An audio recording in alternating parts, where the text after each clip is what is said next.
누가 먼저 사격했는가를 찾지 말라. 이 도발적인 제안과 함께 한국 전쟁 6.25에 관한 가장 치밀하고 공격적인 분석을 감행했던 인물, 그리고 그의 저서에 관한 이야기입니다. 국민TV 라디오 30분 책 읽기 2014년 새해 첫날인 1월 1일 방송 시작합니다.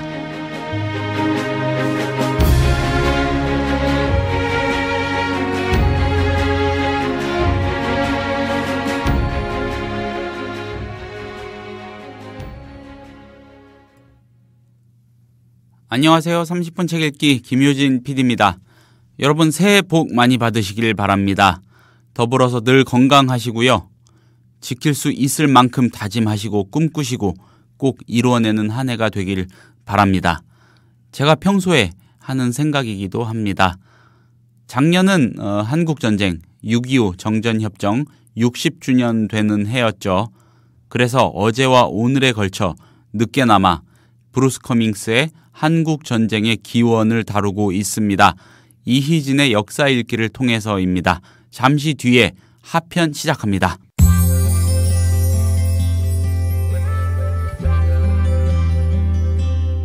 매일 아침 이 책 한 권. 국민TV 라디오 30분 책 읽기.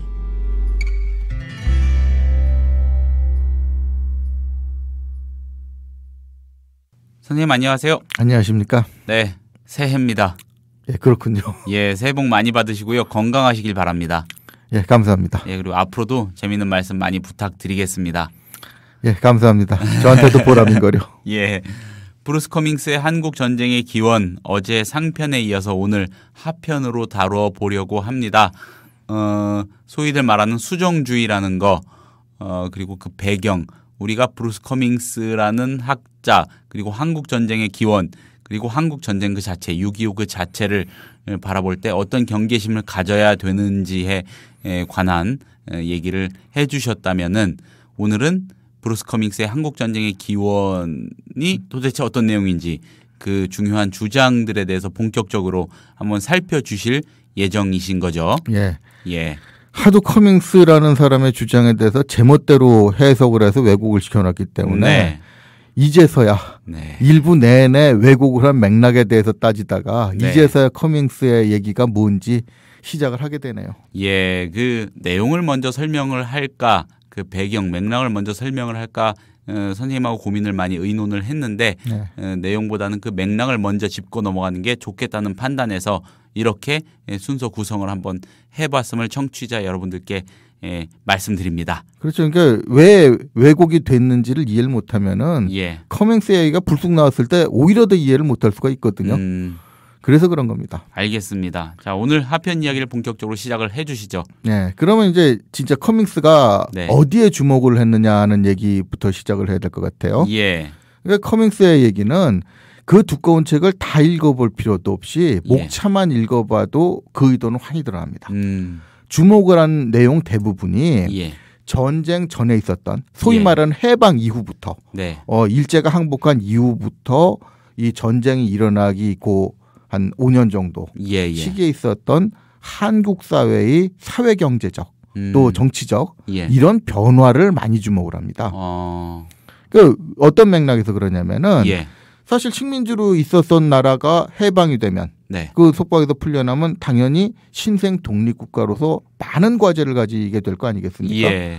특히 소위 일제청산이라 그래가지고 식민지 종주국이 자기들 편할 대로 심어놓은 그 잔재들을 청산하는 문제. 예. 또 그들이 지배를 했던 세력들이 가지고 있던 재산. 예. 이걸 어떻게 국가에서 흡수를 해가지고 활용하느냐는 문제. 예. 소위 말하는 적산 처리 같은. 이것이 이제 바로 또 토지 개혁하고 연결이 되거든요. 예. 아무래도 이제 그런 자산 중에 무시할 수 없는 게 토지니까. 네. 이 토지 개혁 문제하고도 연결이 됩니다. 그런데 이제 여기서 이 내용에서 커밍스가 소위 보수적인 사람들한테 미운털이 박힌 거죠. 진짜 문제는 북침이다 아니다는 얘기를 한 게 아니라 네. 이겁니다. 그러니까 커밍스가 볼 때는 또 커밍스가 단순하게 본다는 어떤 시각의 문제가 아니라 예. 당시에 단순한 사실을 보자면은 네. 일제청산 같은 경우에는 북한이 좀 더 빠르고 강력하게 했던 거는 틀림없지 않습니까? 그거는 뭐 움직이지 않는 사실이라고 할 수 그러니까 있는 거죠. 이제 왜 그러냐면은 사실 예. 뭐 그게 좋았다 나빴다는 판단을 이게 예. 정치적으로 하자는 얘기가 아닙니다. 예. 정치적으로 하자는 사람들은 이 말만 듣고 벌써 뻘뻘 뛰겠지만 그게 아니라 이승만 같은 사람은 이유야 어쨌건 반민특위 같이 예. 일제잔재를 청산하자는 거를 뭐 좋게 말해서 뭐 적극적이지 않았다고 말을 하고 싶어 하겠지만 사실을 얘기하면 방해를 한 거 아닙니까? 그러니까 아무래도 그 국가에서 굉장히 큰 힘을 가지고 있는 권력자가 일제청산을 방해하면서 나가는 거랑 예. 또 그 실권을 잡고 있는 사람이 일제청산을 뒤에서 밀어붙이는 거랑은 속도가 다르겠죠. 그럴 수밖에 없겠죠. 커밍스는 이제 그런 거. 토지개혁 같은 경우에도 아무래도 일사불란하게 이 개혁을 해가는 예. 이 북한하고 여러 가지 요소를 따지면서 지지부진했던 남한 예. 이걸 비교를 하게 됩니다. 근데 이제 여기서 이제 정치적으로 따지는 사람은 그게 옳았느니 그렇느니 토지개혁을 뭐 제대로 평가했느니 마는 이렇게 얘기를 하는데 네. 사실 좀 크게 보면은 사실 옳다 그르다 하는 얘기는 오늘 다 따질 수는 없는 거니까 네. 또 오늘 주제에 대해서는 따질 필요도 없고요. 커밍스 같은 사람은 이제 여기서 상당히 내심 이걸 긍정적으로 보는 거죠. 사실 커밍스뿐만 아니라 일제청산이라는 문제는 한국인의 입장에서도 해야 되는 거고 그거를 권력이 막은 쪽하고 추진한 쪽하고는 다르게 볼 수 있지 않겠습니까? 그러니까 뭐 토지개혁 같은 경우에도 커밍스는 그런 맥락에서 굉장히 비슷하게 봐요. 그러니까 토지개혁을 굉장히 빠르고 일사불란하게 한 체제를 호의적으로 얘기를 하죠. 그러면 이 전쟁의 기원도 그런 맥락에서 보는 겁니다. 한쪽이 이제 신속하게 처리가 되는 쪽, 소위 말해서 이제 그걸 북한이 잘했은 그 좀 더 빠르고 신속하고 그 전면적으로 했으니까 내심 그거를 이제 긍정적으로 평가를 해주는 거죠. 그리고 이제 그 대신 남한은 지지부진했지 않습니까? 예. 그러면서 남한 사회에서도 많은 충돌이 벌어졌죠. 또 거기에 저항을 하는 과정에서 미군정 같은 경우에도 예. 어떻게 보면은 미군정도 자기의 체제를 여기다 심으면서 네. 또 미국은 일본을 자기 품 안으로 끌어들이는 입장 아니었습니까? 그렇죠. 그런 입장이기 때문에 사실 일제청산에 뭐 좋게 말해서 적극적이지 않은 좀 정확하게 말하면 방해를 하는 이승만을 비호를 하는 입장에 쓰는 거고 또 그런 것이 이제 정치하는 과정에서도 많은 압박으로 작용하고 거기에 대한 저항이 일어나고 이런 쪽으로 판단을 하는 겁니다. 그러면은 이제 전쟁이라는 것도 어떻게 보면은 뭐 물의 흐름이라고 볼까? 예. 제대로 된 쪽에서 제대로 되지 않는 쪽으로 어떤 흐름이 밀려 내려오는 이런 식으로 보기 쉬워진다는 얘기죠. 근데 이게 이제 보수적인 사람들에는 기분 나쁜 거죠. 북한을 긍정적으로 평가한다는 의미가 사실 좀 들어가기 쉽거든요. 선생님 정확히 말하면요. 보수적인 사람들이라기보다는 제가 급조해낸 표현입니다만 건국 기득권 세력? 뭐 기득권층이라고 얘기하는 게 좀 더 옳겠죠. 예. 그러니까 사실 학생운동에서 커밍스를 많이 이용을 했다는 것도 예. 어떻게 보면 이 측면입니다. 개혁에 적극적인데 친일 청산이라든가 이게 개혁에 적극적이었다 하는 쪽에서 이제 커밍스의 논리를 어떻게 보면 그 이승만을 비롯해 가지고 그 다음에 이제 대한민국 정부가 뭐 그 이후로 오면 저는 상당히 좀 뭐 희석이 된다고 보는데도 불구하고 예. 뭐 초기 북한에 한 것보다는 이제 아무래도 이제 복잡한 요소가 들어가니까 네. 친일 청산이라든가 개혁 문제가 지지부진했다는 측면에서 네. 비판의 논리로 쓴 거죠. 이러기 때문에 이제 커밍스가 소위 말해서 친북 내지는 종북처럼 몰리게 된 거죠. 그런데 이런 논리는 사실 어떻게 보면은 뭐 논리가 옳고 그런 거는 일단 두 번째 문제로 치면은 아까 말했듯이 전통주의자들이라는 사람들이 말하는 한국 전쟁의 기원, 예. 그 사람들이 말하는 기원은 아주 직접적인 기원 아닙니까? 북한이 남침을 해서 전쟁이 터졌다라는 거하고 적화 통일, 사회주의 통일을 위해서. 예. 그 아예 차원이 다른 얘기죠. 모순이고 자시고가 아니라 전혀 다른 측면에서 다룬 것이지 모순이라는 내용이 있는 게 아니거든요. 그러니까 김일성, 스탈린의 뭐 대화록이 밝혀졌다는 거하고는 커밍스의 주장하고도 아무 상관이 없죠. 아니 누가 뭐 북한이 남침을 안 해왔다고 그랬습니까? 예. 단지 이제 커밍스가 주장하고 싶은 거는 나는 누가 총을 먼저 쐈느냐, 그러니까 누가 전면전을 먼저 일으켰냐는 거는 내 주장에서는 맥이 다르다. 이런 측면의 얘기죠. 그러니까 좀 더 다른 설하고도 비교를 해드리면은 커밍스는 완전히 그런 설이기 때문에 예. 북침설이라고 얘기할 수 있는 건 당연히 아니고 아예 원인을 분석하는 요소가 다른 겁니다. 또 한 가지는 참고적으로 이게 학설이라는 거를 매도를 하면 어디까지 갈 수 있느냐, 또 이 모순과 예. 그 차원이 다른 거를 구별 못하는 것 때문에 한 가지 더 예를 들드리면은 예. 뭐 남침설에 대해서 뭐 북침설은 사실상 학설이라고 얘기할 수 없으니까 잠깐 제껴두고 예. 그 학설적인 대립이라고 많이 얘기하는 게 남침 유도설 아닙니까? 남침 유도설이죠. 네. 예. 근데 그걸 가지고도 똑같은 논리를 내세우는 경우가 많아요. 김일성 스탈린 대화록 나왔지 않느냐. 남침을 한 게 분명해졌으니까 남침 유도설은 이제 거짓임이 밝혀졌다 하는 얘기도 커밍스 매도하는 논리하고 똑같은 거예요. 사실 소위 말해서 남침 유도설을 주장하는 사람들은 누가 남침이 아니라고 그랬습니까? 남침이라는 걸 전제로 놓고 얘기하는 거예요. 어떻게 보면 좀 지레 오버한 셈이 그렇죠. 되는 그러니까 거고. 남침이라는 예. 걸 전제해 놓고 그 뒤에 다른 배경을 따지자는 얘기지 남침이 아니라고 주장하는 게 아니거든요. 예. 그러니까 김일성 스탈린 대화록하고 그 사람들 주장하고는 아무 상관이 없는 거죠. 오히려 이제 소위 말하는 남침 유도설을 주장하는 사람들은 반대쪽인 미국의 태도에 대해서 주목을 하는 거지. 예. 사실 대한민국 정부의 정통성이라든가 대한민국 뭐 전쟁의 원인을 뭐 대한민국 정부에다 따지는 거하고도 아무 상관이 없는 거예요. 이런 논리들이 커밍스라든가 다른 수정주의자들을 뭉뚱그려 묶어놓으면서 다 마치 친북 종북 세력으로 모는 논리가 예. 사실 알고 보면 굉장히 천박하다는 얘기거든요. 자기들이 주장하는 거하고는 전혀 다른 차원의 얘기를 하고 있는데 그걸 자기들 차원의 얘기로 끌어들여가지고 왜곡을 해버린 거죠. 그러다 보니까 사실 한국전쟁의 기원을 굉장히 여러 각도에서 분석을 할 수 있다는 그 너무나 기본적인 원리까지도 간과를 해버린 거죠. 그러면은 이제 커밍스의 논리 같은 경우에도 그럼 완벽하냐, 뭐 비판의 논리가 그 여지가 없느냐면 예. 그런 거는 아니거든요. 사실 커밍스의 논리는 그동안에 그 소위 전통주의라는 쪽에서 굉장히 직접적인 그 원인에 집착을 해왔다면 커밍스는 그보다 좀 더 깊은 차원, 깊다고 얘기하면 좀 어폐가 있을지 모르겠지만 그거는 다른 사회 경제적 배경을 주목했을 뿐입니다. 네. 근데 이제 단지 여기다가 좀 비판의 여지를 두자면은 저는 전혀 다른 각도에서 비판을 해야 된다고 보거든요. 어떤 각도입니까? 그러니까 커밍스의 맥락대로 하자면은 소위 이거를 커밍스의 주장을 분류하는 용어로 예. 내인론이라는 게 있거든요. 내인론. 그러니까 원인이 안에 있다는 거죠.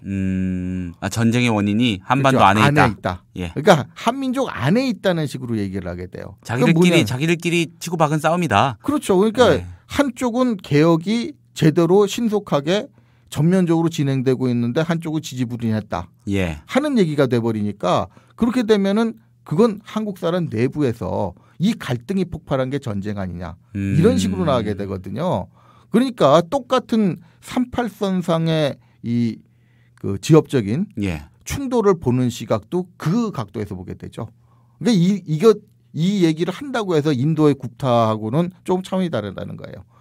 굽타 같은 경우에는 사실 이것도 북침설이라고 얘기하기 좀 민망한 측면이 있지만은 그거는 직접적인 원인에 주목을 하다 보니까 옹진반도에서 공격적으로 나갔던 국군의 행동이 전면전을 불러왔다는 정도로 해석을 하게 되는데 커밍스는 똑같은 얘기를 하면서도 사실 맥락이 달라집니다. 그건 누가 공격적이냐가 문제가 아니라 사실 38선상에 있었던 국지적인 충돌 같은 경우에도 이런 내부적인 갈등의 연장선으로 보는 거거든요. 그 내란의 연장선이다 이렇게 그 얘기가 가버리는 거예요. 근데 이렇게 되면 뭐가 간과가 되느냐? 물론 내부적인 어떤 그 해결 방안, 그 뭐 개혁도 해야 되고 일제장제, 뭐 식민장제도 청산해야 되고 이런 과제가 있었던 것도 사실이고 또 여기에 대해서 남한 정권이 북한에 비해서 조금 지지분이했던 것도 사실인데 네. 그럼 그게 전부냐는 얘기죠.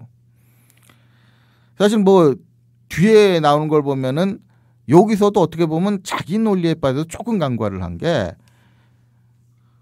뭐 역사는 하나의 그 요소가 전부는 아니거든요. 예를 들어서 일제창제 정산이 그 해방 초기에 뭐 45년 정도에 북한이 좀 더 철저하게 했다고 해가지고 그러니까 북한의 정통성가 있느냐? 또 그러니까 북한이 모든 것을 다 잘했네 이런 얘기는 아니거든요. 그런 체제를 만들고 뭐 또 토지개혁이라든가 이런 것도 전면적으로 했다 그래서 네. 그러니까 나중에 보니까 그럼 왜 그렇게 요즘 와가지고 수백만씩 굶어 죽는데 하는 얘기가 나오지 않습니까? 그렇죠. 뭐 식민지한테 청산 잘하고 토지개혁을 했는데 그게 결국은 가만히 보니까 특정 세력에다가 뭐 특정 성씨 좀 심하게 말하면 거기다가 권력을 몰아주고 그 사람들이 마음대로 권력을 주무르고 관리 제대로 못해가지고 망하면은 장기적으로 역사를 보면 그 긍정적으로 평가할 수 있는 건 아니거든요. 예. 그러니까 이제 소위 말해서 긍정적인 평가라는 거는 시기적으로 제한된 시점만 딱 그 설정을 해놓고 보다 보면은 그게 과대포장될 수가 있죠. 그리고 또 한 가지는 이런 과대포장 같은 것도 어떻게 보면 역사를 좀 길게 보면서 이제 후의 영향 같은 경우에도 처음에 전화위복이라는 말도 있고 또 처음엔 좋았던 것이 나중엔 그 요소가 나쁘게 작용하는 이율배반도 있으니까 그런 거를 보는데 커밍스의 시각은 너무 해방전에 일부 시기에만 시각이 고정돼 있지 않느냐 이런 측면에서 볼 수가 있고요. 그건 뭐하고 연결되냐면은 그렇게 보다 보니까 외세에 대한 언급을 거의 안 해요. 그러니까 사실 외세를 언급하는데도 미군정 쪽을 주로 언급을 하게 되거든요.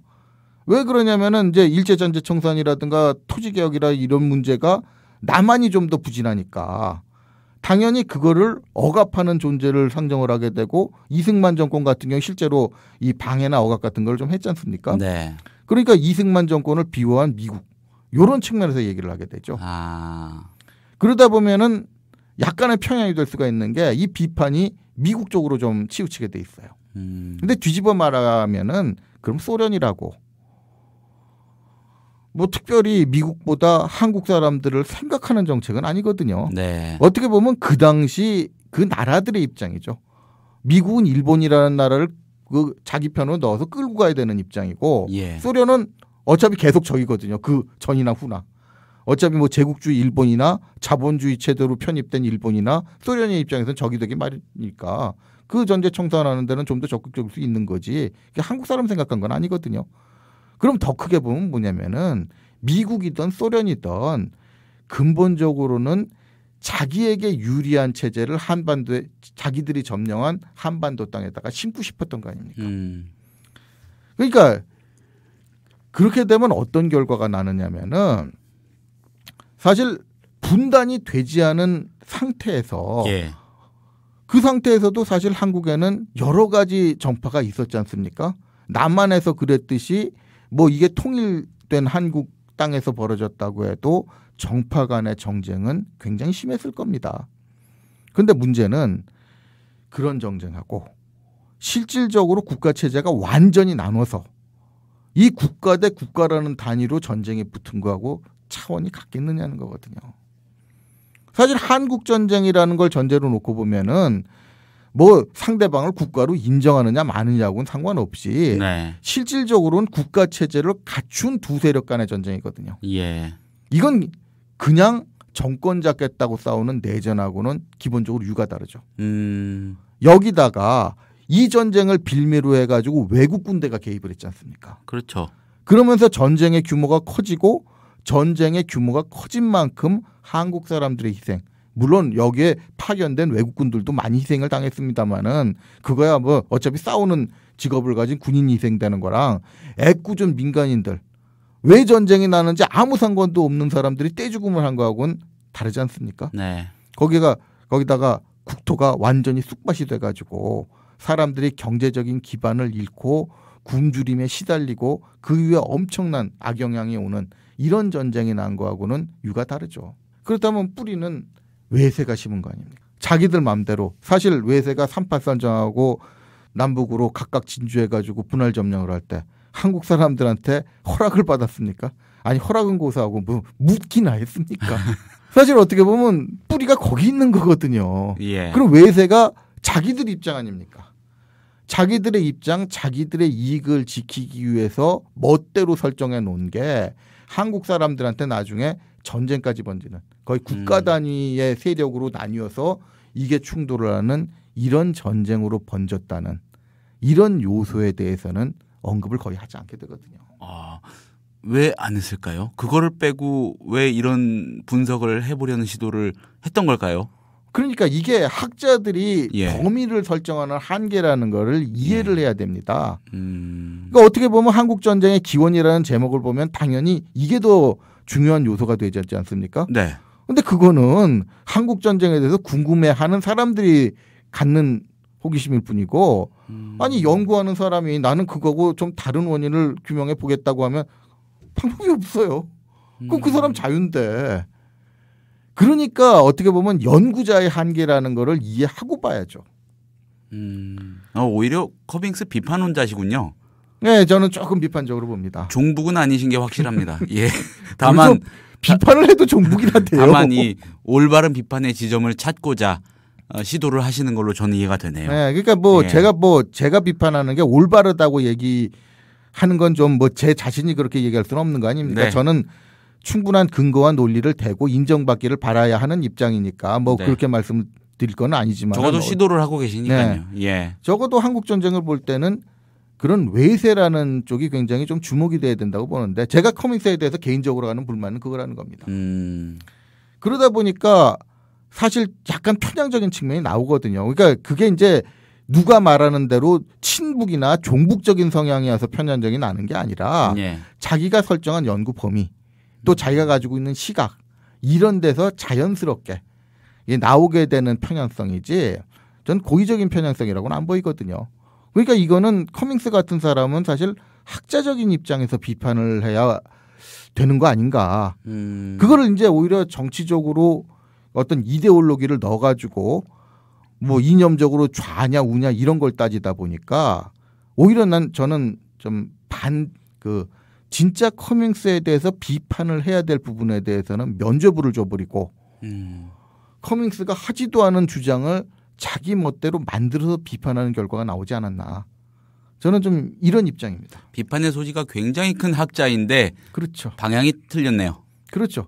예. 방향이 틀리면은 전에도 말씀드렸지만은 정치의 앞잡이를 하는 사람들 예. 이거 밉다고 해가지고 아무 논리나 비판을 하다가 나중에 어떤 결과를 냅니까? 전에 권희영 교수 사례를 들어서 말씀드렸지만은 예. 비판을 할 걸 비판을 하지 않으면은 엉뚱하게 일본이 남한테 토벌을 했다고 서술한 게 주어가 일본이니까 식민사관이다 이런 식으로 권희영 교수를 비판을 하면은 그거는 오히려 면죄부 주는 거 아닙니까? 그럼 진짜 비판해야 될 부분에 대해서는 어디론가 사라져버리고 엉뚱한 걸 비판을 하면은 그 사람의 입장을 강화시켜 주는 건데 사실 아까 말했던 외세라는 요소를 굉장히 과소평가를 해버리면 네. 한국 사람들한테 기분 나쁜 거죠. 전쟁 발발의 역사하고 관련해서는 그 외세의 영향을 빼면은 사실 할 얘기가 없지 않나요? 어떻게 보면. 그러니까 이제 예. 나중에 또 정치적인 책임을 묻더라도 그런 거지 않습니까? 예. 근본적인 책임은 멋대로 우리나라를 갈라놓은 외세한테 있는 거고 그 다음에 이제 부수적인 책임이거든요. 네. 근데 하위의 책임은 열심히 따지면서 근본적인 책임을 따지지 않으면은 이게 뭐가 되자는 겁니까? 그러니까 나중에 정치적으로 이용할 때도 약점을 만드는 이런 결과가 되는데 그걸 뭘 그렇게 이제 대한민국에 유리한 논리를 개발했다고 자랑을 하는지 저로서는 이해가 안 가거든요. 그러니까 학문이라는 게 왜 중립적이어야 되느냐면은 그건 오히려 뒤집어 말하면은 당장의 눈앞에 어떤 특정한 이익을 위해서 하자는 게 아니라 좀 더 큰 잠재력을 위해서 연구를 하기 때문에 그렇거든요. 예. 그러니까 한국 전쟁도 저는 좀 비슷한 측면에서 봐야 되지 않나 이렇게 봅니다. 그렇지 않으니까 이제 지금 여러 가지 주제도 커밍스뿐만이 아니라 다른 여러 가지 주제도 굉장히 많은 잠재력이 이데올로기적인 시각 때문에 묻혀버리는 것 같아요. 오늘 들려주신 이런 비판적인 주장이 우리나라 역사 학계에서 이렇게 심심치 않게 들려오는 얘기입니까? 심심치 않게라고 얘기할 수는 있겠죠. 예. 그 반성을 하는 사람들이 많은데 제가 알기에는 연구에 본격적으로 반영이 안 돼요. 아, 특히 논문에 실리는 경우는 그러니까 잘 논문 없다는 같은 경우에는 말씀이시죠? 알게 모르게 압력이 있거든요. 특히 이제 소위 종북이라는 말이 왜 문제가 되느냐면은 예. 사실 그 소위 전통주의라는 사람들은 원인을 자꾸 북쪽에만 보지 않습니까? 네. 근데 사실 그 당시 국제사회에 더 영향이 큰 게 어느 세력이었냐는 거죠. 미국이거든요. 소련보다 더 크면 컸지 결코 적은 비중을 가지고 있는 나라가 아니었는데 그 나라에 대해서 파헤쳐 보지 않으면은 단순히 한국 전쟁뿐만이 아니라 네. 이 분단에서 그 이후의 역사를 이룬 한국사. 한국사는 말할 것도 없고 세계사가 사실 미국 얘기 안 하면 안 풀리는 거거든요. 네네. 근데 미국의 기분 나쁜 얘기가 나오면은 미국을 비판하는 얘기인데 왜 이게 종북으로 연결이 돼야 되는지 이해가 안 간다는 얘기입니다. 그게 오히려 연구자들한테도 굉장한 압박이에요. 사실 예. 미국을 비판하는 거는 아니 우리가 아무리 미국하고 우방으로 지낸다고 하더라도 사실 미국의 일부도 아니고 식민지도 아니고 미국이 영원히 한국을 위해서 움직일 것도 아니거든요. 그렇기 때문에 그런 가능성, 이 잠재력을 위해서라도 좀 이 미국 같은 나라 그런 영향에 대해서 깊이 있게 성찰해보는 연구가 필요한데 그것이 이제 그런 논리마저도 종북으로 몰리면서 많이 위축되어 있는 걸로 압니다. 다음에 이 방금 해주신 말씀에 관한 논의도 좀 더 확장해서 들려주시면 좋겠습니다. 예, 시간이 없으니까 할 수 없죠. 여기서 줄여야겠네. 네, 시간이 금세 지나갔습니다. 오늘 말씀 잘 들었습니다. 선생님 고맙습니다. 감사합니다.